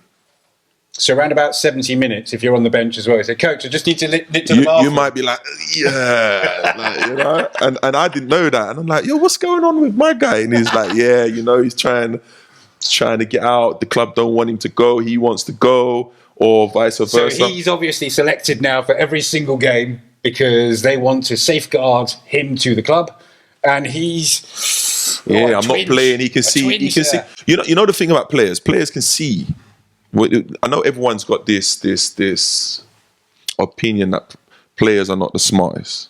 Okay, they do, right? And there are some that are not smart, and there are some that are smart. It's like anything in life. Yeah. You understand? Section. But in your industry, in your line of work, players are smart, and they can read the room. They can see the writing on the wall. So you can see from a Tuesday if you're playing or not. You can see. It depends if the coach greets you. It depends if it's Ronnie Daly or not. You understand what I mean, man? Right? So players can see where it's going, and then you go in and see the president like, no, I want you, or not even the president, let me not, sporting director. Yeah. You got technical director, sporting director, 2 sporting directors, and then you got one below the president, vice president, advisor as well, CEO, and then you got president. Okay, so you guys sporting director, no, we want you. Look, you know, I spoke to the coach, he's saying he's going to use you, so you're coming on 2 minutes appearance, coming on another 2. Nah, but do you know what Brazilians are good at? I'm playing. Sit down. Go get one. No. Now he's pushing himself out. Right? Yeah, he's pushing himself out now. So like, I've been in situations where I've seen players do that, and that was one of the reasons why I couldn't move in Brazil, because I'd gone through my 7 games. So that's why I actually got the loan first to Mexico. Do you understand? Which was all right. No, I liked it. It's another, for me. It was another experience. Another experience again, if you'd known that little rule. I knew it, but the president came after I'd played my 7 games. The new president, as you know, in Brazil, they have elections every 2 years. He already come after the 7 games, and then when he'd come, all the last president's players that he won't earn no money off, to the loo, as you would say. We don't want you. Mind you, we just won the league and the state league again. Yeah. But you know what? None of them players. Why? Because when he's playing them, he's actually investing in another man's business and money that the money will be going to. So I imagine in Brazil as well is that they can be a little bit more forceful when they want players out as well. In Mexico, the tactics, you know, you won't be able to call up the Mexican PFA and say that, oh, they put me with the 18s and I'm an established professional. So, you know. It's called, in Portuguese, it's called afastado. So they're afastado. They're away from the team, training alone. Go train at the old training ground or come in here at 8 o'clock at night. They got a program. No, all of that, you have to have someone else and a personal coach and 5, what is it? You have to train with a team, right? In England, in Europe. You have to have a UEFA A qualified coach to take and a physio and a doctor. Well. You need all of it there too as well. So right. You'll see the group. Turkey. What? Yo, I got. Listen, that's for another story. Don't worry about that one. But yeah, that is never even heard of, huh? Well, I just got a friend of the groundsman has to just watch over, just open the gate. You come in. Just like, yeah. Is anybody looking after Colin? Yeah. He's over there. But trust me, if you didn't get in, it's a way for them to fine you. So you make sure you're there. Yes, they won't hold themselves to the same exacting standards that they expect you to apply. So that's what I mean, you know, like we over here, there are more rules and regulations that are applicable, and the PFA will fight for you for that. You know, a lot of people got a lot to say about the PFA, whatever people's opinions, but with certain things like that, they will back the players, and they do become a headache. Yeah, you understand? But abroad, good chance, good luck. Well, can I ask you in that case then, because having looked at United's squad and established that we've got this pack of discontented players who are going to be with the 21s or the 18s, basically, depending upon how annoying they find them too. I believe that Amorim has to reintegrate at least one of these players. Financially... For you, who is that? That's the question I'm going to put to you. I want to hear you off, because you're Man United, like... I'm on it today. Deterrent. I think, this is purely from a business perspective. You have to get rid of Garnacho because he's the one who's going to bring you value. You have to get rid of Rashford because he's on so much money and he hasn't been integrated with the side for quite a long time now as well. He's arguably had a very, very good season. And don't you think, sorry to cut you off, Seb, egotistically, if he does come back into his side, looking from what Amorim's been saying, and it will look like Rashford's won. So if he's an egotist, I hear that. Because I want to get that quality out. This is what I keep saying about Jadon. You're the manager. Not me. Me is totally different. In that situation, you're the manager. You decide. So I can put myself. I'm at the top of the tree. I'm the manager. Hey, make him feel like exactly. Marcus, you go top. I don't like the view from there. So if you had one to save, who are you saving? From a financial perspective, if you have one to save, it's probably going to be at the moment purely financially Anthony. Yeah. From a sporting perspective, Rashford. Yeah. Get Rashford back and firing. He has, out of all of them for me, you know who I'm saving at the highest level. You know who I'm saving. Life Vest. I'm life vesting Jaden. I'm hiring a speedboat. Like, No, that's but who listen, I it's am. a good Honestly, call. I am. It's a good But I call. just think, like, you get Jaden firing anywhere near to how Jaden can fire, that's an investment, right? Because he's done it abroad. So you know what it's like. When you do it abroad, clubs from abroad are always coming in for you. Yeah. That's why Anthony was able to get it. He's done it at Ajax. Well, yeah, bring him. Yeah, we can give him what he needs. We can give him that love. Oh, Man United are paying half worked, his by the way. salary. And It it did worked at work. Betis. And so it's not nothing personal to Anthony, but just one, because they paid a lot of money for Jaden. A lot. A lot of money. They paid, to be fair, apart from, well, certainly not in a transfer fee, but they're paying a lot of money for all of them. Yes, but Jaden's All of them. homegrown, right? Garnacho is the one who financially has cost them the least and is on the least amount of money. Yeah, so anything they get from Garnacho is a win, innit? Yeah, but Especially I for just- 400 grand from I just don't Atletico. understand how you can have that player in there. And I know he was annoyed not to play in the final or anything like that. But you have to manage the situation because you can't get rid of all four of them. But if you think about it, How many top European clubs need a top forward at the moment on the wide positions? Because maybe it's 4 or 5. Are they all going to be bought from Manchester United? No. So you have to reintegrate. At least one of these players is still going to be there, if not 2. And if you've got 2 unhappy who's Marseille's wingers? You should know. Marseille's wingers, I can't tell you. Not off the top of it, but top of my head. so if we just thinking out loud, man, Marseille. We spoke about this the other day, didn't we? Marseille in Champions League is a different beast. They cannot financially compete. They cannot. But that's what I'm saying. So that's good business for one of them as well. It would be. It would be great business. As a move, as a loan move. As a loan move, yeah. But, at one point, so when you've got a loan move, what Chelsea used to do with their loan players, when Michael Emiliano first set up that whole Chelsea loan programme, was very, very intelligent. It's okay, you want to go on loan? No problem. Sign a new deal with us, extra season, and go on loan. I remember, they did that all the time. That way, we are not losing another year. Because what's happening at United is that they're not going to be renewing any of these players. These are not youth team players going out and, and accruing value. These are players who are meant to be first team starters at a Champions League level, who are all earning big money. So anytime you loan them out, number one, you are losing on the salary. You lose money. Any loan, they're not going to be paying for Marcus. Maybe they built something in, but guarantee you they lose money. And number two is that every single loan, you lose more money because you've lost another year of value on that contract. It's a bad situation all round, except for the players. But even the players are not happy. So you're saving Anthony, yeah? On a financial perspective, I would say that the club has to reintegrate one player. And financially, having spent 70 odd million euros on him, that they need to keep him. But he seems like he's proven, but he seems very emotional. He's young. No, I hear that, but what I mean by emotional is like, and being emotional is perfectly fine when it doesn't affect your outcome. And what I say by that is he seems like he's made up his mind, like, and I can't see him now being like, oh yeah, I'm happy here. Do you understand what I mean? I don't see any of them being happy there. I don't think that any player at the moment, certainly. I'm saying you can't have someone I just for the life of me just don't understand, and I can't grasp because I don't know the intricacies. How you cannot have someone of Jadon Sancho's quality and just can't get it right. And it's on him as well, okay? So please don't think I'm putting it just on the club, all right? But it's on both parties. But it's a conversation that needs to be had. Obviously, Jadon, Amorim, let's hash it out. Let's hash it out. And both of them put down their egos and bravados and listen, I need you, you need me. Basically. That's what Amorim needs to do. He does. One of them, yeah. He does. I need you, you need me.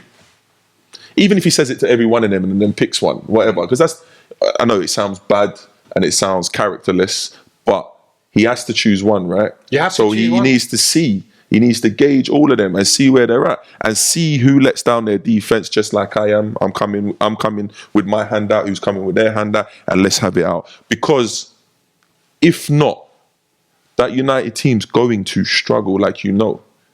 Even like this year, if you really look at, okay, you've brought in Cunha. Okay. Where does he play? This is what I'm saying. What for what you need. Is he playing as your striker? Is he playing as your 10? What is he doing? Okay, if he drops down in the 10, is he taking away from Bruno? Like, is he playing out wide? He's not a wide player. How do you sign a £60 million player who is he's a number 10? Plus, you can see when he's not happy the kind of things that he comes out with, right? 100%. So you've seen it, character-wise as well, he can be a bit spiky. He's a number 10. Bruno's a number 10. I love that, by the way, but yeah, but Bruno not when you got 11 of them. That environment already. Yeah. And Bruno's a number 10. He's wasted playing deeper. I'm not his biggest fan, but I can still see that he adds a hell of a lot more in a more forward position than he does playing as a 6'8". So they've got problems all over the pitch. And this signing, again, is just PR. I think their PR department at Man United, they got the timing right. They got the announcement right. It's a nice fee. It's just the wrong player. And it's also distracting from the fact that they are in a hell of a lot of trouble, you know. But, you know, so anyway, we've covered a lot on United there. The next one on my hit list today. Well, it needed saying though, Kaz. It needed saying. Who's on your hit list? Well, I just want to have a look. If we're talking about squad composition as well, one of the things that I picked up on is Chelsea and their squad for the World Club Cup. Is it unfair to call them Deadwood? No. Disassi. Is it unfair? Sorry, yes. Disassi, Chilwell, and Raheem Sterling. None of them made it to the World Club Cup squad. No, but if you look at that, I'm sorry, yeah, whoever thought they might have, not really. That don't make no sense. Okay. So that in essence, that's fine. Yeah. If I've got my squad of 26, yeah. But just listen. Okay, sorry, go on. João Felix, Mark Gui, Pedro Neto, Mikhailo Mudryk, Noni Madueke, Cole Palmer, Rory Delap, Giovanni Kenda, Esteval, Jackson, Dewsbury Hall, and Kunku. Just 4 spots to play. And you've got 1, 2, 3, 4, 5, 6, 7, 8, 9, 10, 11, 12, 13 players for those 4 spots. So you need 3 per position. Bit stacked. And then you've got Raheem Sterling, Disassi and Chilwell as well, who already not Bit made stacked. the squad. I'd rather be in that situation than Man United's. I think that the problem is, though, again, is that you've got value here. You know, so Raheem Sterling, I think that he's going to find it extremely difficult to get a club. But if I'm a foreign club and I've got Clear Lake Capital who are going to be financing quite a lot of that loan, if I'm Real Betis, do I take Sterling? 100%. Give it a crack, wouldn't you? 100%. I just think why I say it's anybody that thought anything different in terms of Sterling, Chilwell, and what's the other one? Disassi. He was loaned to. Obviously, they've all come back, right? They've not been there. But if I just talk specifically about Sterling, for me, away from this year and last year, he's probably one of the top English top performers for the last 6-7 years. Won a lot of hands down. Lot of trophies. No one talked to me about it. Whether you like him or not, it's a fact. Mm-hmm. Okay, fact. I'm just talking on facts. What he needs now is game time and rhythm. Didn't get it at Arsenal. But if I'm a team abroad, yep, I'm still looking at that and I'm still like 100% stock, CV. Why would you not? And Chelsea are going to be paying 90% of that, 100%. Why Chelsea don't even look at Strasbourg? They're in Europe next year. Yeah. And I just found out yesterday that Strasbourg have one of the top 4 budgets in the whole of France. You understand? That's a change. Yeah, it's exactly massive change, right? I'd be looking at that because I own that club as well, right? Could be looking at whether he does it or not. That's one thing that I should put in front of him. One thing I would say about Strasbourg is that it's not close enough to the beach. If you're moving to France, he's not a beach guy. You sign at Nice. He's not a beach guy, man. Sign at Nice. You go to Juan-les-Pins. No, beautiful place. Nice didn't make Europe. I'm not bothered. The beach is amazing. I hear that. I hear that. Absolutely fantastic. But if you're thinking as a player, he wants to play in Europe because then it also That's another step abroad as well. His career has merited that as well. Yeah, it has. And I just think that everybody just kind of casting him away. I'm not talking about the other two, just him away from what he's done and what he's been able to do. And then this year, it was circumstantial. He didn't get the opportunity, right? Yeah. That's what it was. He never had much game time. Okay, he didn't do amazingly great in the little cameos that he got. But talking as a player, from a club that's horrible. As well. If you've got Nwaneri in your team, he starts ahead of the lone player that you don't know. 100%. Every single time. So I'm not getting at Arsenal for that, and I'm not getting at Raheem for that. But what Raheem does, we know, and I'm telling you, a 30-year-old, because he's 30, right? 30 or 31. A 30 or 31-year-old Raheem with a pre-season. Again, super important. Super important, because he's going to be probably not going pre-season with them, right? Mm-hmm. And he's probably going to be doing pre-season with, I don't know, 21s or his own, whatever it might be. On a 4G. Right? And you're still going to have to incorporate that, right? And then also, he gets a pre-season and game time. We will see Raheem Sterling, what he can still do. I'm not saying it's a Raheem Sterling of Man City, but it's a Raheem Sterling that will be very effective in whatever team he plays in. And I believe that a lot. I think people kind of cast him away and throw him away like he was just a basic average player. Mm-hmm. And he wasn't. Away from Saka, he was England's best player at 2 major tournaments. Yeah. He was a fact. He uniquely brought the threat as well. 100%. So all that rubbish that people were saying, he just, obviously the coach at Chelsea didn't like him, which is fine to not like someone. Not his cup of tea. Fine. Come to Arsenal, come to a difficult situation. Arsenal chasing title. Obviously got Nwaneri and all of etc. Didn't get the minutes.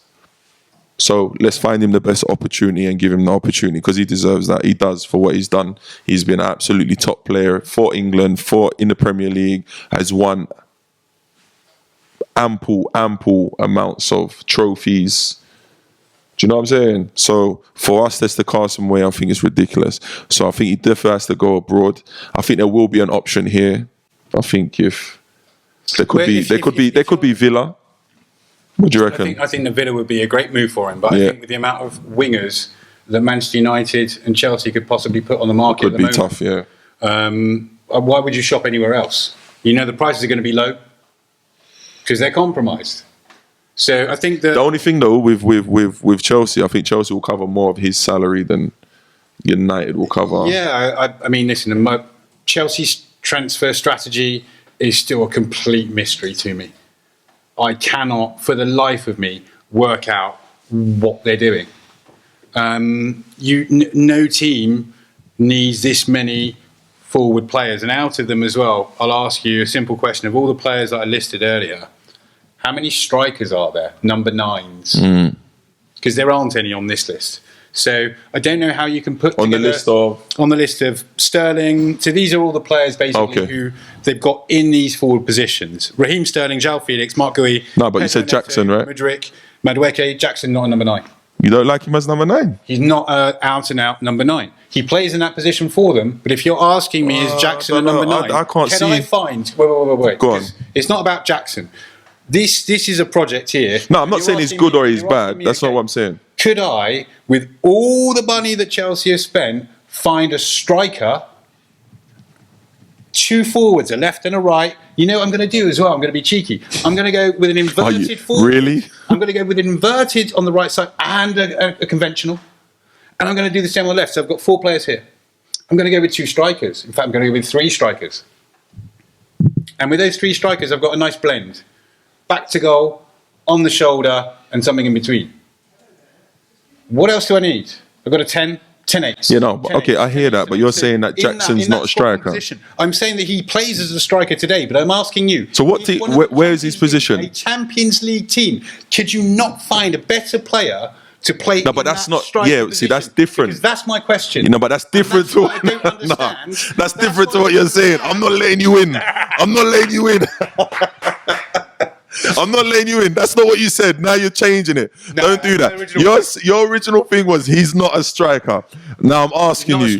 I'm asking you now whether you say he's not a good striker. No, they make is different. Play off a striker. If you play him, he's 2 strikers. Okay, you need 2. But so then, what is Jackson's position then? Forget that. If he goes to another team, he's a off striker. the main striker. So he's still a striker, though. Off the main striker. I don't agree, Seb. Okay, what's the first thing a striker needs to do?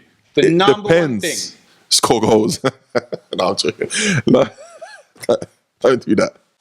You've hired a lot of strikers that don't score goals. I was one of them that don't score a lot of goals, but I bring a lot of goals. Your job is, if you're playing, for example, with those inverted players, when you're trying to get your goals from these wide positions, you're thinking, okay, like an Arjen Robben or a Cristiano Ronaldo when he was initially deployed down that side as well.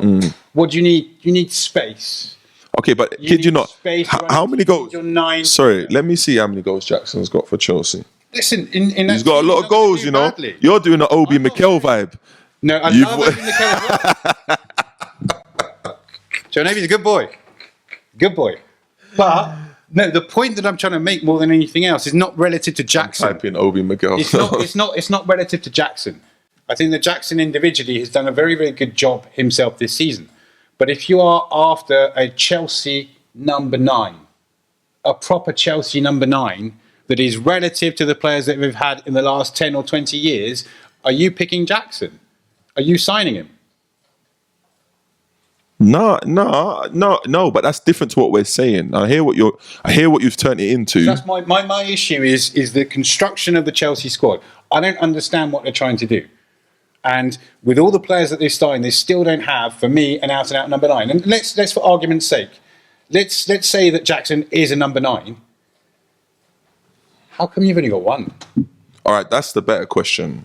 Not is Jackson a number 9, because I don't see him playing anywhere else. He don't get into another team for me playing as a number 9. No, as a winger.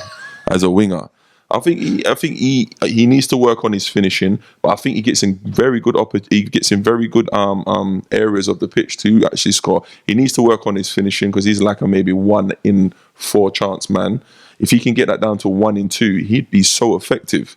You understand? I don't want people to criticise him without giving some constructive criticism. It's not so he's got of him. Not you. I think a lot of people have though. So if you go, he's got 24 goals in 65 appearances, right? Yeah, I mean 1 in 3. Yeah.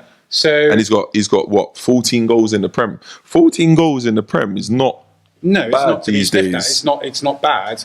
But at the same time, though, when historically this has been a club, a Champions League level club that has won trophies, has won Premier Leagues as well, you have a Didier Drogba, you have a Fernando Torres, you have somebody who is that flagship Nicolas Anelka striker. Anelka. Okay, but yeah, Anelka, the best out of all of them who you just said. But what I would like to say though is, I think sometimes the history of the club is detrimental to the actual position where they are. Mm-hmm. Yeah. Yeah. Do you understand what I mean? Yeah. Like Manchester United. You cannot better them. Yeah, we can't. Know what I mean? You're not. They're not there number anymore. Number 10 at Naples, for example, at Napoli. You're onto a loser. Yeah. Yeah. You understand? We have to call it for what it is right now. Barcelona today, the comparisons to Messi, the first thing as well, and it's just going to follow it. And again, he never asked for it. And again, I agree exactly with what Rio said. Yep, and I say it again. He is the best 17-year-old that we've seen. Yes. All right. Okay, you can look at R9 at Cruzeiro and then go into to PSV numbers wise, but actually affecting the game in terms of without scoring, because obviously R9 was finishing goals off. He's the best. He was the best. Say him and Rooney. Yep.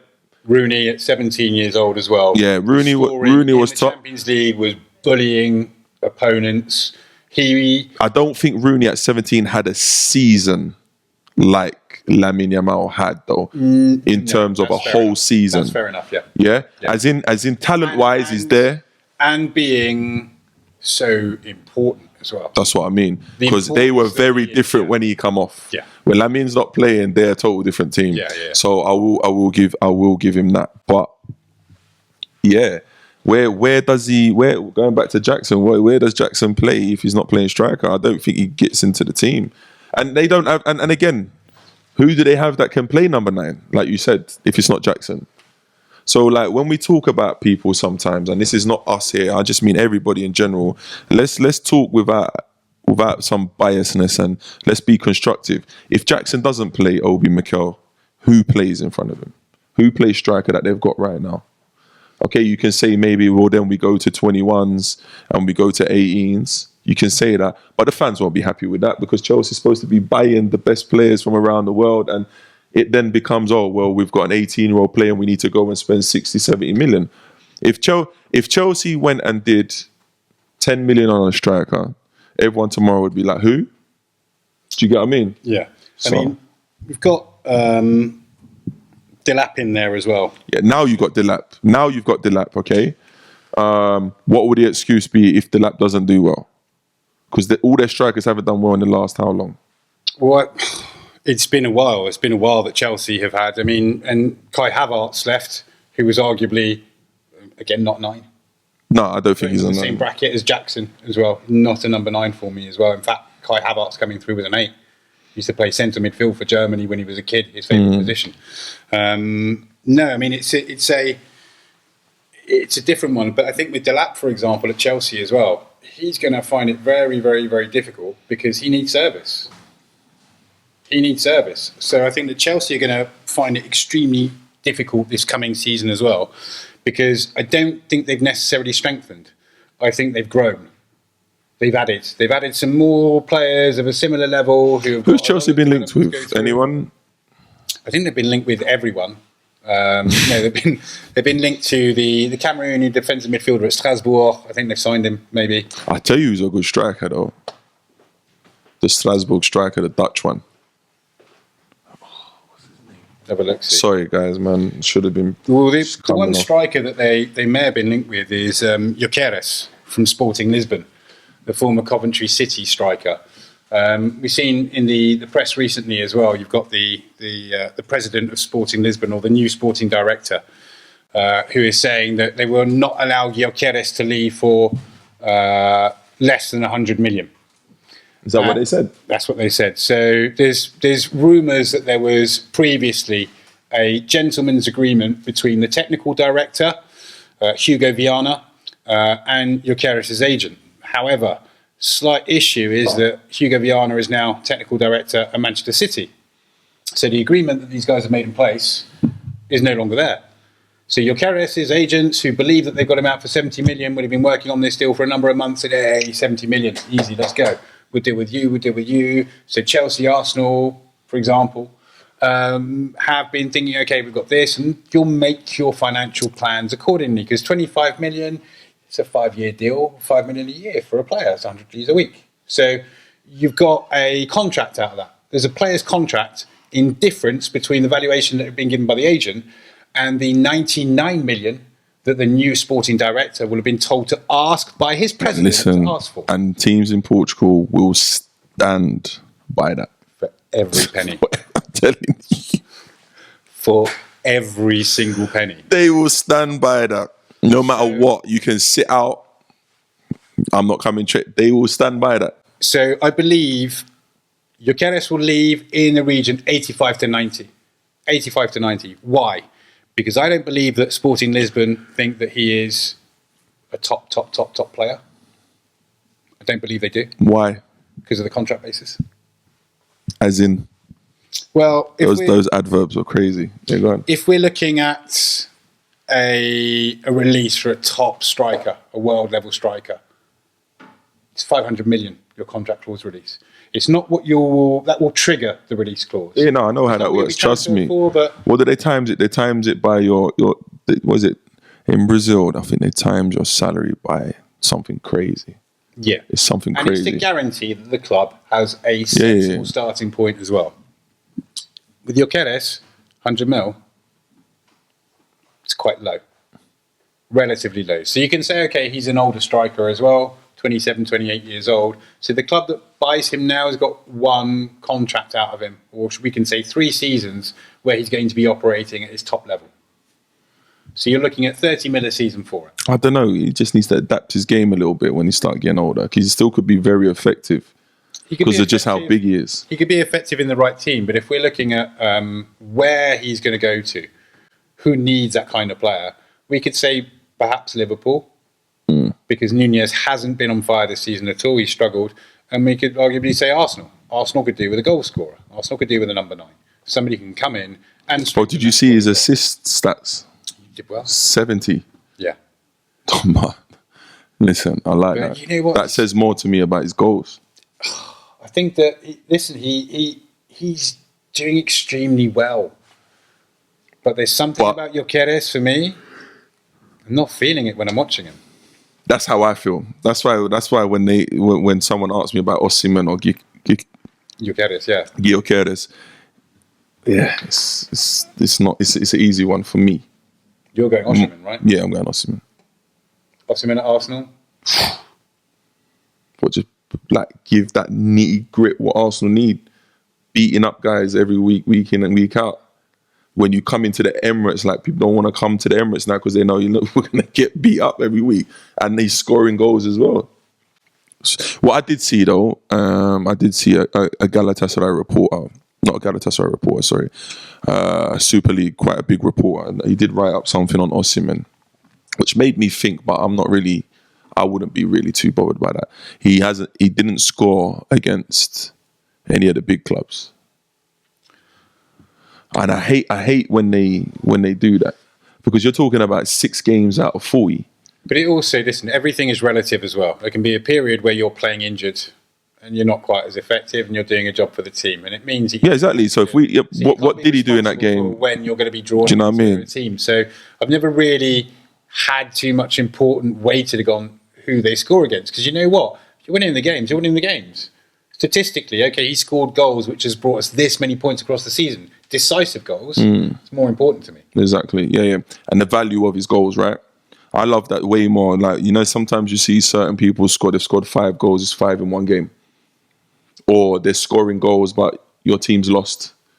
Like the value of what your goals bring is important. One of the things that used to frustrate me the most when I was watching a game, particularly in the boardroom, because, we'll say that, how can I put it politely?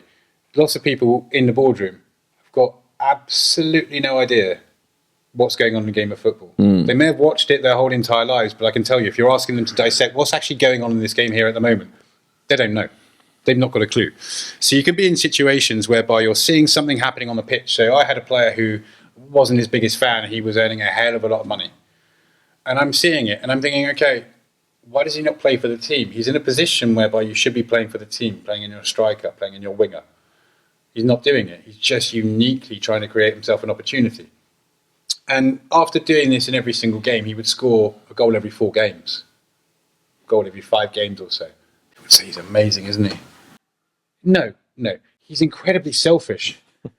He's the reason why we didn't win that game 3-0, in fact. He's the reason for me. So, that's the thing with football. There's always going to be different viewpoints, and that's what makes it beautiful as well. I mean, listen, there's going to be hundreds of people who think I'm talking absolute crap. I know. You're one of them. No, I'm not. You're one of them. Because I agree with you. And that's why I say, like, I know people love goal scorers, but sometimes goal scorers are detrimental to your team. Absolutely. Because they want to score. It's weird, and I'll explain it properly in another... It's not a team mentality. They're not thinking, okay, I'm in this forward position. What needs to happen next to guarantee us? Because it's an equation... So I'll give it to you like this. I want my goal scorers to be selfish in and around the box. In that particular 100%, area. 100%. When I'm on the halfway line, you can't be thinking about scoring. Okay, now we're on the halfway line. I need you to be bringing in. I need you to be the focal point on making runs. You understand? Not get the ball trying to turn one-on-one and shooting from wherever. Yeah. You understand? When we're in the area, etc., I want you to be selfish. But outside, there's certain things that we need to be doing. So yeah, sometimes you get goal scorers and they're just thinking goal, goal, goal. Or you can see them, we're winning 2-0, and you can see them making silly decisions, and the team's now coming back, but we're winning 2-0. Like, bro, relax. Yeah. Like, do you understand what I mean? Like, take time. We're winning 2-0. Now game management. I need you to win the game without scoring. And that's why I said Ibrahimovic is one of the best. Because he does that so well. He wins games, and I kind of like... I'll say this before I say that. He wins games without having to score.